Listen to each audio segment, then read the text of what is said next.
so I'll skip over those portions of it. White woman who shot black neighbor through door is arrested.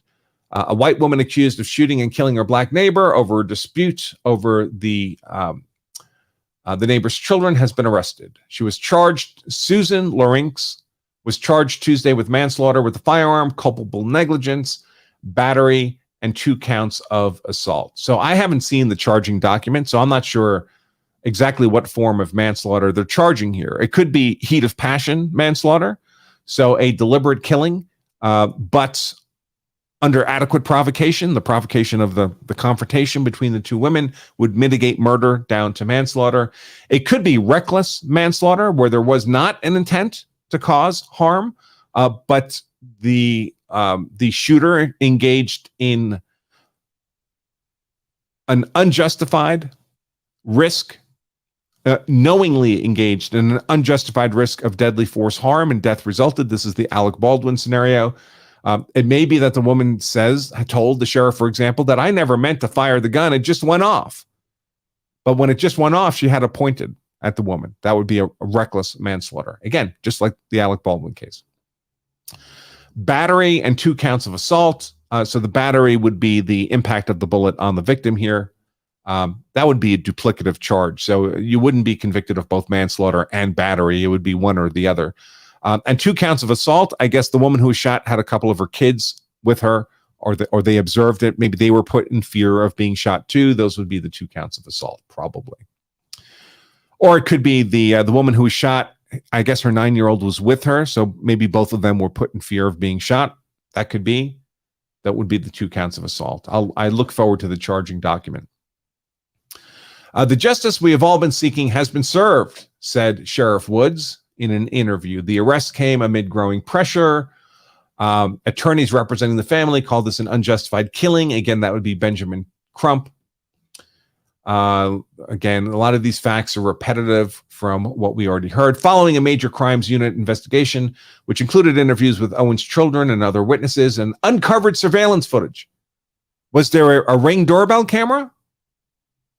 Wouldn't that be interesting to see? The demeanor of Owens at this woman's door? Why don't we have that? Why isn't that released? Is it inconsistent with Benjamin Crump's narrative of a racially motivated murder here? Uncovered surveillance footage and other forensic and digital evidence. Detectives concluded that over a period of time, the homeowner had become angry at Owen's children who were playing in a field close to her home. The detectives found that the homeowner had used racial slurs and racial language towards children playing in the field at previous occasions. That includes Owen's children, but could also be broader and include other children. So, of course, evidence is not proof, right? There were claims that George Zimmerman was a racist who used racial slurs. Claims. There was never any evidence of that. And believe me, if there had been, it would have been all over the news and all over the trial. So just because racial slurs are being claimed doesn't mean it ever happened. Where's the evidence? However, detectives investigating the case couldn't determine whether Lawrence had used racial language towards Owen's children directly before Friday's shooting. That kind of waters down that accusation. On Friday night, according to documents in the sheriff's office, Lawrence engaged in an argument with the children. A neighbor overheard her yelling at them. She threw a roller skate at Owen's 10-year-old son, maybe towards him, that hit him in the toe. She also swung at Owen's son and his brother with an umbrella when they attempted to speak to her. So she was in her house when this happened. When the children notified their mother, Owens approached Lawrence's home, knocked on the door multiple times, and demanded that Lawrence come outside. Why would you have to come outside?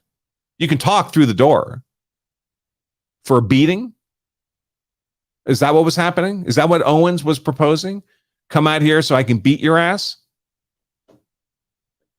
Lawrence then fired one shot through the door, or I'll come in. Come out here so I can beat your ass, or I'll come in and beat your ass. Is that's one is on the Ring footage? The Ring doorbell camera footage? Maybe. I don't know. Weird that we don't have it, though. I suspect that if the Ring doorbell footage showed Owens calmly knocking on the door saying, hey, I'd like to talk to you about what's going on with my kids and how you treat them, and she got shot for that, we'd have that video footage. Lawrence then fired one shot through the door, striking Owens in her upper chest, adding that Owens was fatally shot with her 10-year-old son standing beside her. Okay, I thought it was 9 years old, but whatever. Lawrence told investigators that she and Owens had a history of animosity and claimed that Owens had previously attacked her.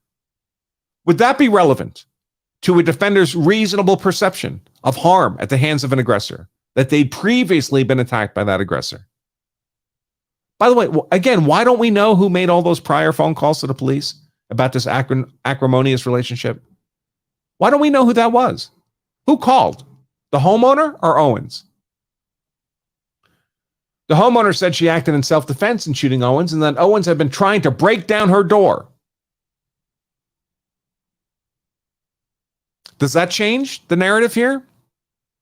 Now, again, we don't know if this is true, but is this the right question? In defense of highly defensible property, does it matter if the person you shot was trying to break down your door? I wonder if the Ring doorbell camera footage, if that's what it is, indicates that. Sheriff Woods previously said that before making an arrest in this case, his office had to determine whether the shooter's response was justified under Florida's stand your ground law. It's just justified under self-defense law, folks. Florida had a self-defense law long before it had a stand your ground law, which states that a person can use deadly force if they reasonably believe it could prevent imminent death or great bodily harm to himself or herself or another. That's just a statement of Florida's self-defense law. Following their investigation, detectives were able to establish that the homeowner's actions were not justifiable under Florida law to their satisfaction. So the sheriff's office believes they have probable cause to make an arrest and levy these charges against the homeowner. The homeowner is expected to make her first appearance at the Marion County Court Thursday. That would be today. Right now, she's under custody with deputies being medically cleared before we place her in a cell at Marion County Jail. She claimed she was having a medical episode. Could well be the case, 58 years old. Attorneys representing Owen's family, that's Benjamin Crump, said in a statement they were relieved to learn of their arrest, but argued it took too long and blamed the delays on archaic laws like stand your ground. Is it archaic? Is it wrong for the police to have to at least look into whether or not your use of force might have been self-defense before they arrest you and put you in jail? Is that wrong? Would Benjamin Crump want that courtesy if he was attacked and had to defend himself? If his wife and children were attacked and had to defend themselves? He just wants them instantly thrown in jail, even if what they did was perfectly lawful self-defense? This is typical Crump propaganda misinformation here. What does it say when a person can shoot and kill an unarmed mother in the presence of her young children and not be immediately taken into custody, questioned, then charged? What does critical thinking require here, folks? Considering the alternative narrative, right? The adversarial narrative. What does it say when a person can defend themselves against a violent aggressor attempting to forcibly enter their home, threatening death or great bodily harm, that when that homeowner defends themselves against that threat, they're thrown in jail immediately without any consideration of whether it was self-defense, right? That's the alternative question. Then the state's attorney left to speak to protesters. The state's attorney, he's a politician, of course. The sheriff Wood said the laws in Florida are clear. Rushing in to make an arrest is not the right thing to do sometimes. Yeah, why would it be? In fact, it can probably cause complications or cause errors. Sheriff Woods described Florida's stand your ground law as a great law designed to help Floridians to defend themselves and keep themselves safe. I would concur with that. Remember, folks, all stand your ground does, the only thing it does is remove the element of avoidance in an otherwise lawful case of self-defense. The other requirements of self-defense, the other 4 elements of self-defense are still required. Innocence, imminence, proportionality, and reasonableness are still required. So because they're required for your use of force to have been lawful, you need to have been the non-aggressor, victim of an unlawful attack that's actually taking place or immediately about to happen. If you're using deadly force to defend yourself, that attack must have been one that threatened you with death or serious bodily injury, or threatened another with that harm. And your perceptions, your decisions, your actions were all those of a reasonable person, not an irrational person. If all that's true, You're the innocent victim of an imminent, unlawful, deadly force attack, reasonably perceived as such. Why should you have a legal duty to try to retreat before you can defend yourself against that attack?